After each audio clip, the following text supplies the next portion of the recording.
देखिए, प्रधानमंत्री नरेंद्र मोदी जी जो चीन को लाल आंख दिखा रहे थे, जो पाकिस्तान को नस्ते नाबूद करने की बात कर रहे थे, आज 25-26 लोगों की निर्मम हत्या कर दी गई है, निर्दोष लोगों की हत्या कर दी है। मोदी जी कह रहे थे कि धारा 370 हटा दी गई है। आप जाइए कश्मीर में जाकर रहिए। मैं पूछती हूँ, गृह मंत्री अमित शाह जी वहाँ घर लेकर रहेंगे? आज जो 27 लोगों की हत्या हुई है, क्या उसके बाद कोई कश्मीर जाएगा? मैं तो नहीं जाऊंगी। मुझे अपनी सुरक्षा की टेंशन है, क्योंकि मेरे पास कंगना रनावत की तरह Z+ सिक्योरिटी नहीं है, मेरे पास बाबा रामदेव की तरह Z+ सिक्योरिटी नहीं है, मेरे पास नरेंद्र मोदी जी उनकी कैबिनेट की तरह सिक्योरिटी नहीं है।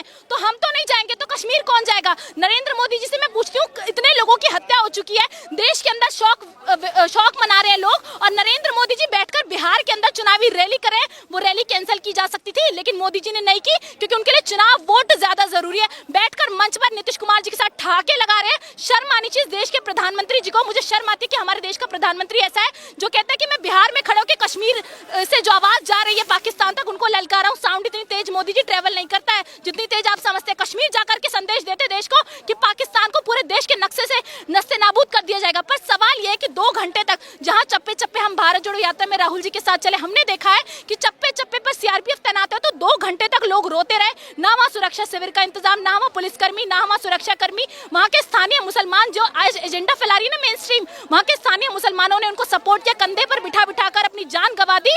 तो ये क्यों पूछा, ये कह रहे हैं धर्म पूछकर क्यों मारा गया? मैं बताती हूँ कि इसलिए मारा गया क्योंकि देश के अंदर धर्म की राजनीति चल रही है। आपको समझने की जरूरत है कि देश में धार्मिक उन्माद फैलाने के लिए काम किया गया है। इसलिए आज हिंदू मुस्लिम को एकजुट होकर के पाकिस्तान से लड़ने की जरूरत है, देश में लड़ने की जरूरत नहीं है। मैं पूछती हूँ, इंटेलिजेंस एजेंसीज क्या कर रही थी? गृह मंत्री अमित शाह जी क्या कर रहे थे? डिफेंस मिनिस्टर क्या कर रहे थे? 26-27 लोगों की मौत के बाद आप वहाँ शोक व्यक्त करने जाते हैं, तो मुझे नहीं लगता कि आप होम मिनिस्ट्री के पद पर रहने के लायक है। हमारे 27 लोग तो चले गए ना, 26 लोग तो चले गए, लेकिन गृह मंत्री अमित शाह जी वहाँ पर जाकर शोक व्यक्त कर रहे हैं। तो मोदी जी और गृह मंत्री अमित शाह जी का यही एजेंडा। आधी जगह पर वो जाते नहीं, और जहाँ जाते हैं वहाँ राजनीति के लिए जाते हैं। बताइए, अमित शाह कहते थे 370 खत्म हो जाएगा, आतंकवाद खत्म हो जाएगा, नोटबंदी से आतंकवाद खत्म हो जाएगा। कांग्रेस के समय जगह जगह बम ब्लास्ट होते थे। हमारी सरकार आई है, पाकिस्तान की हिम्मत नहीं होती कि ऐसा कोई हमला कर पाए। अब इसके बाद कोई शब्द जवाब नहीं निकल रहा। देखिए, पुलवामा हमले के बाद अगर इन सपेरों को बंद कर दिया जाता ना, तो आज इतनी हिम्मत नहीं होती। मुझे लगता है कि पहलगांव जो हुआ है वो सिर्फ उन्हें पता है कि सुरक्षा में बड़ी चूक है।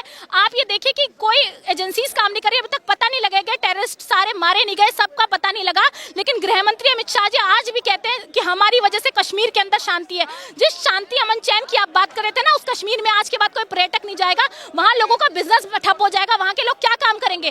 तो कश्मीर एक सबसे सेंसिटिव जगह है जहां पर पुलिस बल ना मौजूद होना सबसे बड़ा फेलियर है सरकार। शाह की विफलता मान रही हैं आप जो हुआ? बिल्कुल, होम मिनिस्ट्री रिस्पॉन्सिबल है इसके लिए। आज किरण रिजिजू रिस्पॉन्सिबिलिटी ले रहे हैं, पर 27 लोगों की जिनकी मौतें हो गई, उनके परिवार के प्रति संवेदना कहाँ है? आप रैली में बिजी है ना, वो हिंदू थे, सरकार कह रही है, बीजेपी वाले कह रहे हैं कि हम बदला लेंगे। अगर वो हिंदू थे तो वो हिंदू बचने चाहिए थे। आप कहते हैं ना कि देश में हिंदू खतरे में है, तो वो 27-26 हिंदू क्यों नहीं बचाएगा नरेंद्र मोदी जी से? उनके मरने के बाद आप क्यों शौक व्यक्त कर रहे हैं? आप ये बताइए कि आपकी पुलिस कहाँ थी, आपकी होम मिनिस्ट्री, पूरी डिफेंस मिनिस्ट्री कहाँ थी उस वक्त जब ये सब हो रहा था? 2 घंटे तक लोग चिल्लाते रहे, रोते रहे। लोग कह रहे हैं कि मोदी जी को राजनीति ज्यादा प्यारी है, देशवासी कम प्यारे हैं। पुलवामा हुआ, वोट मांगा उन्होंने। अब पहलगाम हुआ, वो बिहार की रैली से जाके वहां संबोधित कर रहे हैं। वो कश्मीर जाके भी संबोधित कर सकते थे, दिल्ली से भी कर सकते थे। देखिए, मोदी जी को राजनीति ज्यादा जरूरी है। अगर वो बिहार की रैली कैंसिल कर देते, दिल्ली से खड़े होकर भी बोल देते ना कि पाकिस्तान को नक्शे से हटा दिया जाएगा, पाकिस्तान के साथ ये कर दिया जाएगा, लेकिन मोदी जी के लिए रैली, राजनीति, वोट ये सबसे ऊपर है।